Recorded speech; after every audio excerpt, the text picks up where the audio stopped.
again, and we're here today with Narendra, who is a spiritual master teacher and the founder of Spirituality for Results. Thank you for watching. So I wanted to ask you, what would be some signs that someone is making spiritual progress and things that would indicate that they're on a good growth path? Let's use some practical examples from life, because in some way it's also like a answer could also be relative, based on what you're really looking for. Because if you're not asking for much, then you get a little bit more than that, then that's success for you. Or somebody else who wants a lot more, and it gets quite a bit, but not that much, then it's not progress. Just, for example, let's say you go into a restaurant, and you say, well, I only want coffee and French fries. Okay? And coffee is almost available all the time, so are French fries. And they can come very fast, and you say, oh, I hit the jackpot, or I met my goal. Whereas somebody else may be looking for like a connoisseur special kind of food, or 4-course meal or something. And they say, well, I want this, and then on top of it, they say, make sure you don't have this kind of peppers, or put that thing over there, or put kosher meat in there. You know, more requirements you put in, then obviously then chef has to go back and work at it. It will definitely take a little longer, right? For that second person, the success then is not until he or she gets that meal for her specifications. So in life, if you just forget about spirituality for a second, we also have a gut feeling about what success means, or what progress means.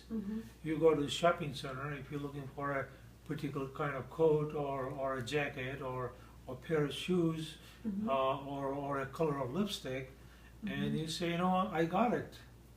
And I got it at the price you were looking for. And that's success right there.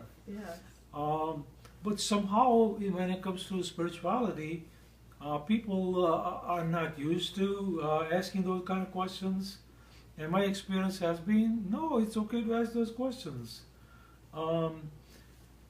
Just to give an example, let's say that you're going someplace with a male friend of yours, and let's say he's driving the car, and it's a new town, and you have no directions. You're just approximating your way to where you're supposed to go. And as you go into the main city where you go, and you see that you see the same Walgreens, and then you see the same gas station, and then you see the same hospital again and again and again and again. Now you will conclude that, oh my God, we kind of caught in a loop here, you know.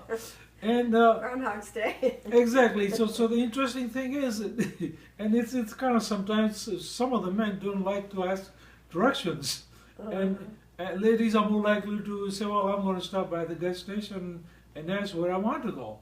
But men are more likely to say something like, well, I'm not lost, but I just can't find my way. You know? You know? So, but spiritually, it's the same thing.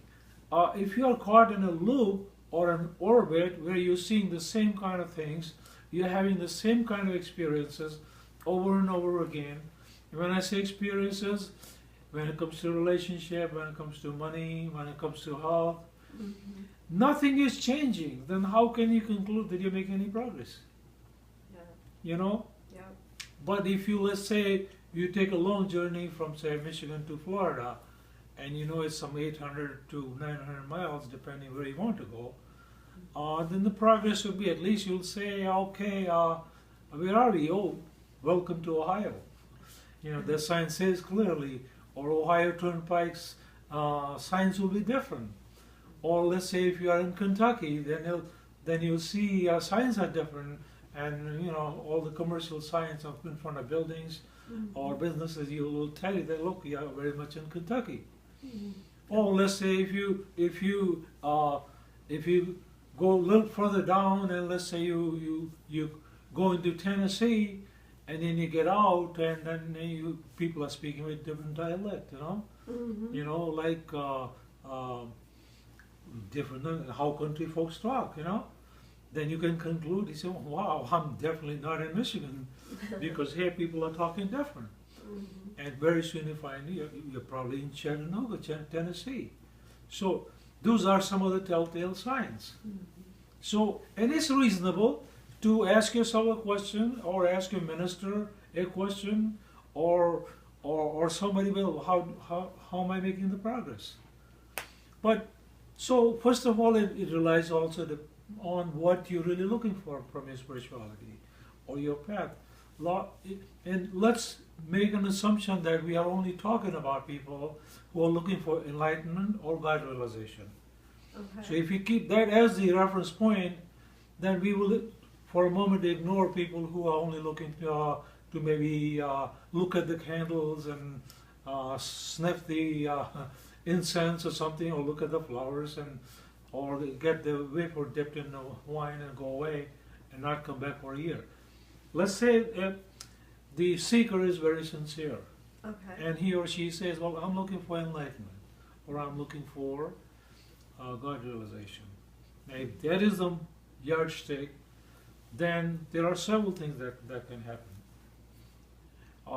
First of all, you also got to look at it in terms of spiritual practices. Everybody is doing some kind of practice or the other. And if you go to a place and never ask a question in regards to your progress, then you're not going to get the answers. To someone or to yourself? Yeah, somebody, and maybe yourself. Like in our group for spirituality, for our results, we encourage people to monitor their life. Because the expectation here is that if you are growing spiritually, then you grow spiritually, bring it back into your life, and make sure it starts to improve your life, make your life a little bit better. So here is a form that we have used. We have identified, say, 10 areas of life, like food and health and money, and then your business or job, right? And then transportation, your relationships, your home, your love life, your spiritual life, your life purpose. And we encourage people to assess it every 3 months. Well, now, wouldn't another person have to know you pretty well for them to give feedback on? No, it's a self-assessment. Oh, okay. I mean, if I were to ask you today, well, when it comes to money, out of 10, how many marks will you give yourself? Okay. 10 means everything is perfect and I won't change a thing. And 1 or 2 means I'm struggling and something needs to change. So, and we, along with that, we also have a list of detailed list with each one of them, like 15, 20 questions on the side, which will give you an answer. Like, for example, money comes to money is, do you have good borrowing, lending habits? Okay, are you saving enough money for the rainy day or emergency? Or are you making your money grow? Do you worry about money? You know, are you sure that you have enough money for your old age? Are you saving for your retirement funds? Or do you have, if you're not happy with the amount of money you're making right now, then are you working on a plan B along with it in your garage to make sure that you get the money you really would be satisfied with? Are you working on those projects? So some of these are telltale signs that, you know, I'm working on it, and I have some hope and chance that I'm going to get there. And so that's how you can monitor yourself. Again, spirituality is no exception. If spirituality is not helping us in any one of these areas, then it becomes an artificial spirituality up in the sky. You know, it's very much like a pie in the sky, you know? Yeah. You know?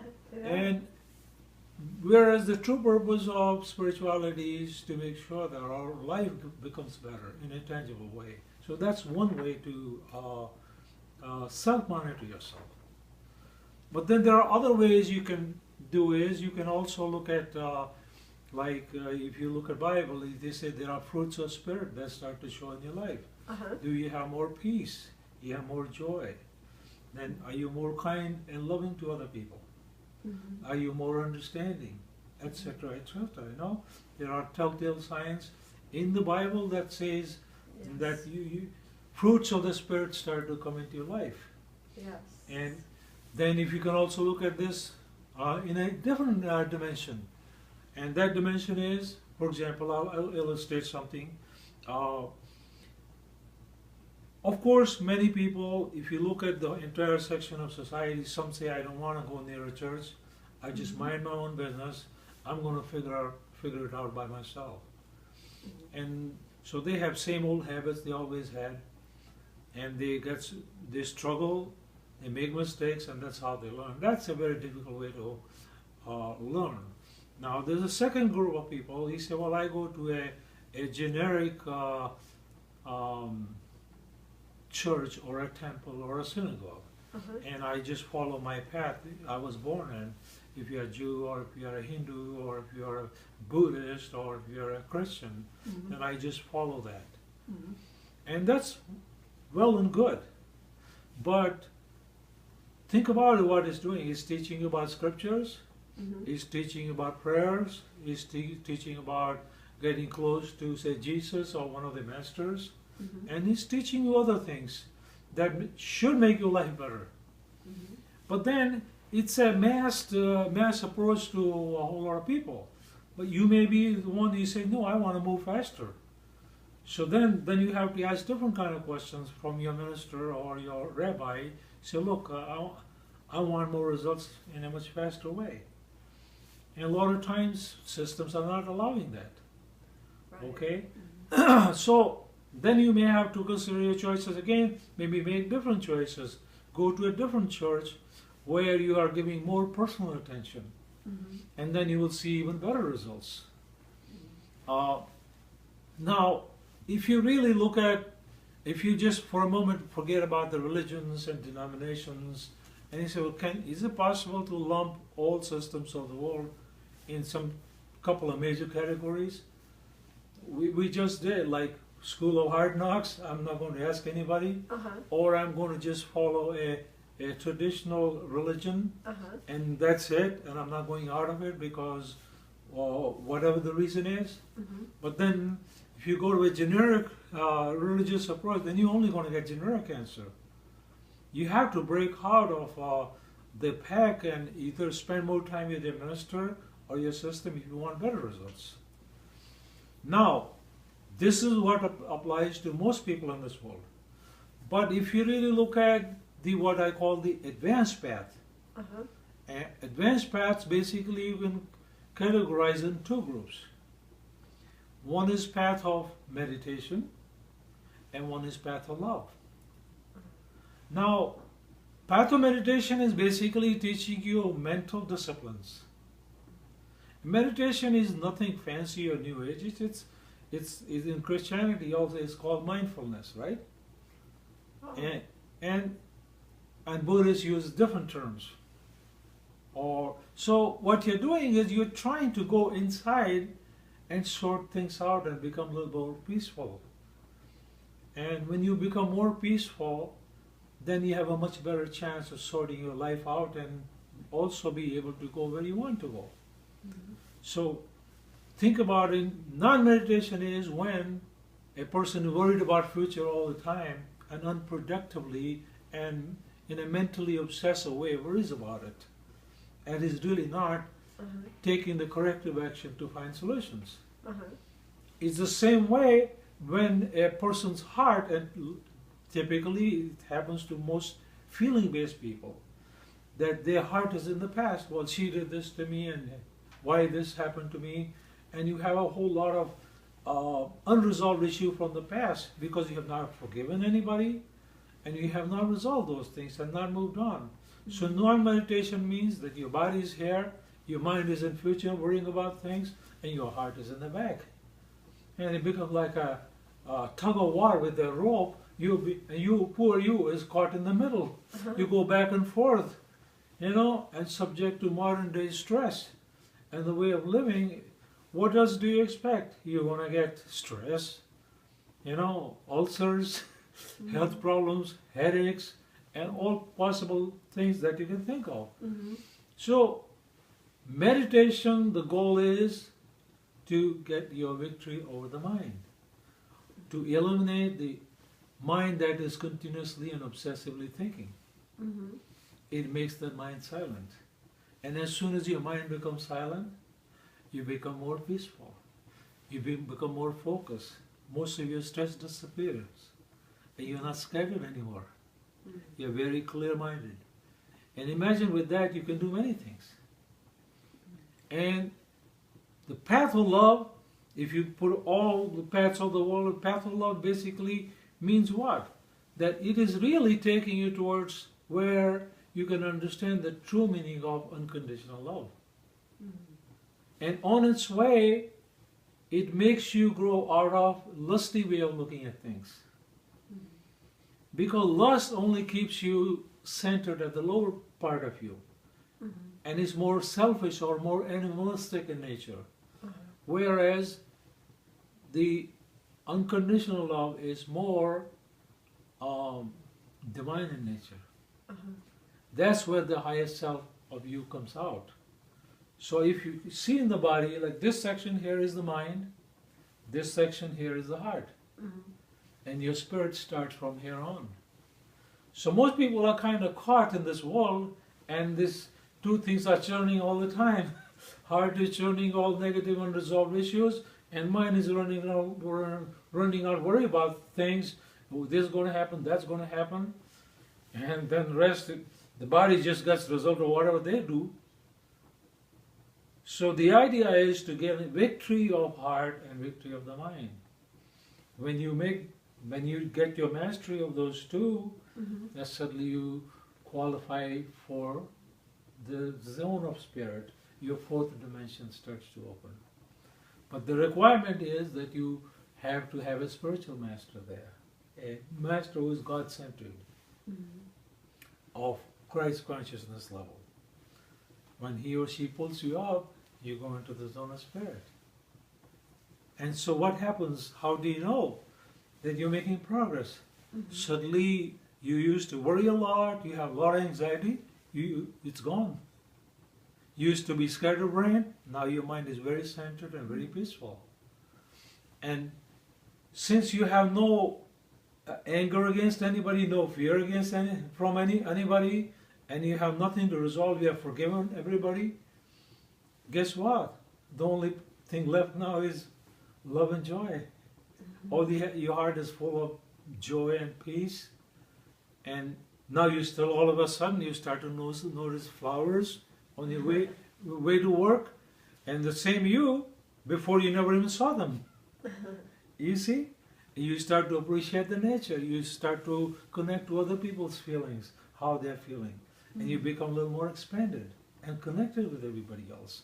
Your family appreciates you because now you can relate to their feelings. And so those are some of the telltale signs. But when you go into the spirit, suddenly other things start to happen. Now your spiritual gifts start to come in. Like you become very intuitive. Now you can make a lot of decisions intuitively in a very fast way. And you realize your pure intuition helps you to make better decisions at a much faster time, saves you a lot of time and effort. For example, if you're looking for a parking lot or a parking spot in a busy shopping mall, you pray and something guides you. And lo and behold, right in the front somebody's pulling out. It starts to happen. And it's happened with me and a lot of my friends many times. And you trying to call somebody, and you pick up the cell phone, and you ready to push the numbers, and phone starts to ring. Guess who's calling? Here's the person you were trying to call. Now, how would you explain that? And that phenomenon is called synchronicity. Mm-hmm. Presence of synchronicity. That is another sign that you're growing and your life is becoming productive. And what is very interesting is, and this is for all people who are into industrial engineering and productivity and efficiency, mm-hmm. what you find is that you become such an efficient person in everything that you do. And the beauty is you could do it in 1/4 the amount of energy and effort. And you get 10 times better results. And you say, how does that happen? It's because now you started to start driving on the spiritual highway. And your GPS is your spiritual master like Jesus or Buddha or Yogananda, and God is helping you in every step of the way. And then you see, you go to doctors, what happened to your health problem? It disappeared. You know? They said more than 85% of health problems are psychosomatic issues. And I know a lot of people who are on the spiritual path, they don't spend as much time with doctors. And I can almost guarantee that a lot of people who get sick, most of their problems are caused by psychosomatic reasons. It's because they have no control over their heart or their mind. And when they mismanage the energies and the time and the effort, then it affects the body in a negative way, and that's what becomes a disease. So there are several advantages. So what I'm saying is, like, this spirituality, true spirituality is not something that happens to you after you die. My experiences have been different, and as an engineer, I have seen a whole lot of beautiful results right here, every day. You have your keys are missing, then you pray about it, as something happens, and you put your hands up and there are your keys. You're looking for a piece of paper you can't find, you pray about it and ask for help, and lo and behold, some kid comes out and he just puts his hand in the paper and throws something at you, and that receipt is right there that you were looking for. Or something happens to your cat and she's out there jumping on that pile of paper.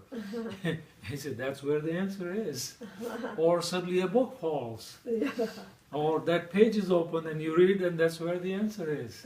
Or you turn on the TV and the commercial comes on and they're saying something and you say, aha, that's my answer. So it's a beautiful journey. It's a beautiful journey. And I kind of beg to differ from my friends who think that spirituality and life have nothing in common. I found my results just totally opposite. It makes your life more meaningful, more beautiful. You become a more happy person, more content person. And you don't have to leave anything. What happens is your bad habits start to drop off.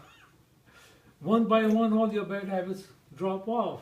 Without effort towards that? That's the amazing part. That's the miraculous part. Because once you grow in this realm of spirit, what happens is then you're also associating with the like-minded people as you go along.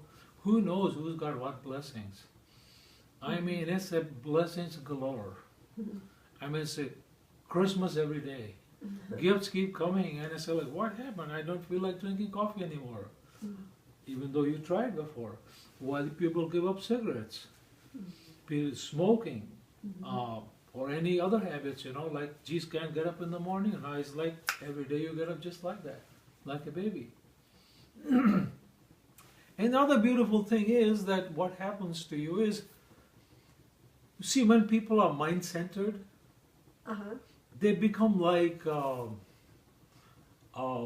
very intellectual, with more in an unhealthy way, over-intellectualize everything. That is not a healthy state. Yeah, mind has a place and it should do the analysis, making decisions, setting priorities, etc., etc. But when it starts to do more than what it's designed for, then it's going to create problems for you. So when people become too much of an adult, what happens is they're robbed out of the innocence. So we have to regain our childlike innocence. And that's another thing that happens to you. When you have a wisdom of an 80 or 90-year-old person, but you have the innocence of the child. And guess what? Now you love to play. And life is nothing but a beautiful play. You got to let the mind do its job, but then you also got to allow your creativity to flow. When your creativity starts to flow in a way that you love doing it, then comes the products and services that God created you to do. And that's yet another sign. And there are people around you who just become happy by your presence. I don't know, they can't figure out what you do to them. You see, those are another sign. So where do I end? It goes on and on and on. Things get better and better and better. It's a beautiful journey. And my recommendation to everybody is, please continue to go to the churches, but ask more questions. Go deeper into, understand your religion. Spend more time with your ministers, and go more into the Spirit. Understand somebody like Jesus. Build a better relationship with him. Make fun of him. Maybe tickle him. Play with him. Joke around with him. Now that is what relationship is all about, isn't it? I'm not saying lose respect. You always have respect for him, but play with him. He loves to play.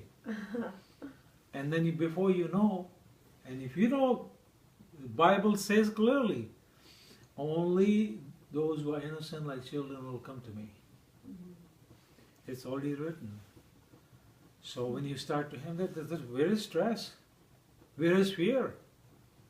Because where there is love, there is no place for fear. Yeah. Because love and fear are like a motivational force. And watch yourself. When you're driven by fear, you are a totally different person. Your chemistry is different. When you're driven by love, you're a totally different person. So, going back to two paths, path of meditation, path of love. You can pick either one. Some people find it hard to meditate. Put some music into it. Do musical meditation, dancing meditation. Or what you can do is, you can combine both of them. You can combine meditation with love. Path of love means you give, you treat other people with respect. You develop your love for your master and God and your fellow beings. In that path you can never get bored. That's the beauty. Not everybody has mind and a stomach for meditation, because sometimes you see long spells of dry feelings, or you don't get those wonderful experiences to talk about. But path of love is, every step is full of beauty, love, flowers, dance, music. So before you know, you start to fall in love with life and people around you. Now you're living the true purpose of spirituality. Oh, that's perfect description. Thank you. Thank you.